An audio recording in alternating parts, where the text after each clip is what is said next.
राकेश की भक्ति में बहुत रुचि थी और वह ऋषि वर्गों की सेवा करता था और भगवान की बहुत भक्ति करता था। लेकिन सुरेश एक नास्तिक था और वह भगवान की बिल्कुल भक्ति नहीं करता था। एक दिन उन दोनों के घर एक ऋषि आए। उन ऋषि ने राकेश से पूछा कि क्या तुम्हारा एक भाई है?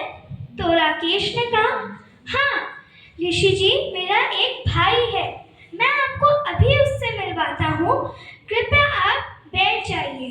और उसने ऐसा बोलकर ऋषि की खूब सेवा की, उनके चरण धोए, उसे चरणामृत में स्वीकार किया और उन्हें अच्छा भोजन खिलाया।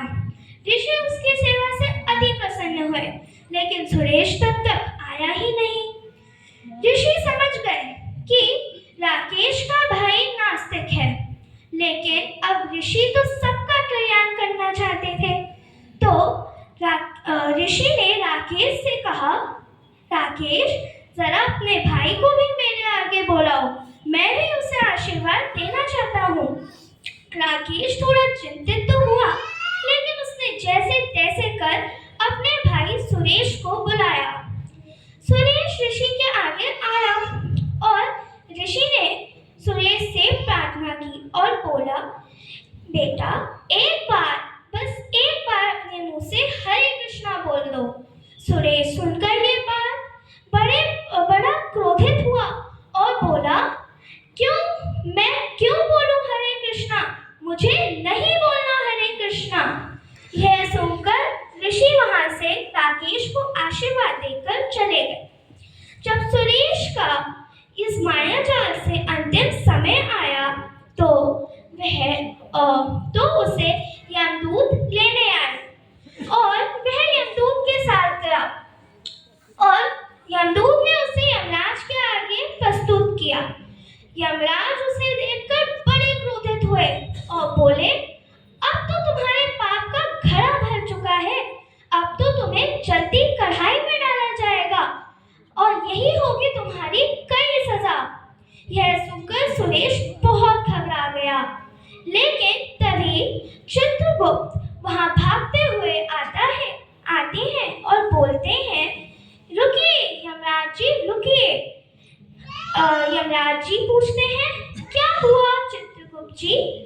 तो फिर चित्रगुप्त जी बताते हैं कि सुरेश ने अपने जीवन में एक पुण्य कर्म करवाया है, जो है कि उसने अपने जीवन में एक बार गलती से हरे कृष्णा बोला है। यमराज पूछते हैं, कैसे? तो चित्रगुप्त बताते हैं कि उसके घर एक बार ऋषि आए और उन्होंने उससे बोला, एक बार अपने मुंह से हरे कृष्णा बोल दो। और उसने बोला, नहीं बोलूंगा मैं हरे कृष्णा। ऐसे जाने अनजाने में उसने अपने मुंह से हरे कृष्णा तो बोला। यह सुनकर यमराज सोच में पड़ गए, आखिर क्या फल होगा इसका। यमराज फिर ब्रह्मा जी के पास गए और उनसे पूछने लगे, हे ब्रह्मा जी बताइए, भगवान का नाम हरे कृष्णा लेने पर उसका क्या फल होगा? ब्रह्मा जी कहते हैं, वह तो वैकुंठ धाम को प्राप्त हो जाएगा। लेकिन यमराज जी बोलते हैं, गलती से लेने पे? तो ब्रह्मा जी भी सोच में पड़ जाते हैं और बोलते हैं, जाओ शिव जी से पूछो। और यमराज जी शिव जी के पास जाते हैं तो शिव जी भी सोच में पड़ जाते हैं और बोलते हैं, जिसका नाम लिया है उनसे पूछो, उनके पास जाओ। और आखिरकार यमराज जी वैकुंठ धाम नारायण के पास जाते हैं और पूछते हैं, प्रभु जिसने अपने जीवन में एक बार आपका नाम गलती से लिया है तो उसका क्या फल मिलेगा? प्रभु कहते हैं कि जो वैकुंठ धाम आता है, क्या वो कभी मायाजाल या यमलोक या पृथ्वी लोक कहीं भी जा पाता है? यमराज बोलते हैं, नहीं। तो नारायण मुस्कुराते हुए बोलते हैं कि अब सुरेश भी यहाँ आ ही गया है तो यही है उसका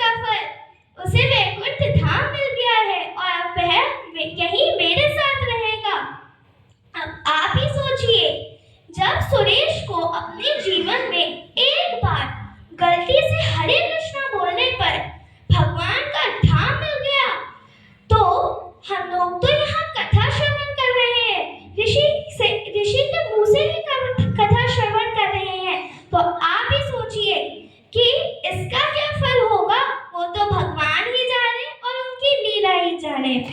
हरे कृष्णा।